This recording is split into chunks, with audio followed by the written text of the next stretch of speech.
Hello guys, at today nga ay last day natin dito sa ating stop house at tayo magpa-flight na tomorrow. So syempre kailangan nating magligpit. So ayan na nga, tinanggal ko na yung bedsheet at lalabhan ko yan.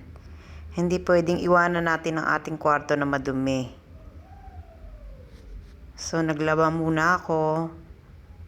At pagkasalang ko nga niyan is marami pa akong gagawin. Maglilinis pa ako at yung aking mga bagahe is hindi pa rin tapos. At nung masalang ko na nga, ayun, inasikaso ko naman yung mga bagahe ko.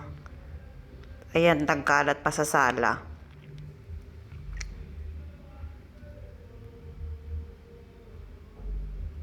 So, ang allow lang sa akin is 25 kg. So, talagang minaximize ko siya.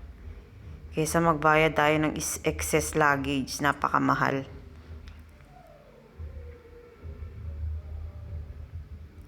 At after nga niyan, syempre magulo. Hindi naman natin pwedeng iwanan din ang sala na magulo. At nilinis ko nga yan guys. Tingnan nyo ang pagkakaiba. After niyan. Tapos yung karton naman na yan is nilagyan ko yan ng mga extra kong gamit at ibinigay ko doon sa alaga ko. Yung aking technical manager. Siya ang nagmana.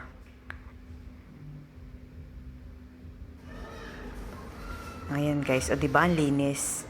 Ganyan lang yan. At yung lamesa namin na kinakainan na nasa sala, inilipat ko din. Ayun, nandun na siya sa kabila. At ayan na, natapos ko na. At dahil sa pagliligpit, ako'y nagutom. Ayan, nagluto na lang ako ng scrambled egg. Minamadali ko na dahil talagang tanghali na. At syempre, kasi namahan ko na rin ng noodles. Lucky Me Pancit Canton. Nilagyan ko lang ng repolyo.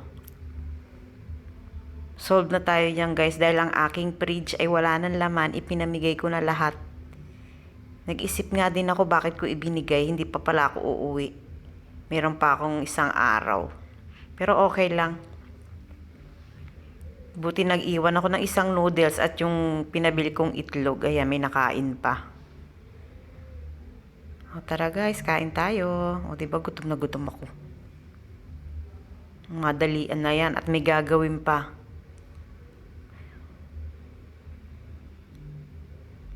Hindi talaga nawawala ang kape, no? Siyempre, pagka kumakain ka ng kahit ano, lalo na ako, paborito ko talaga yung kape. Mapaagahan, tanghalian.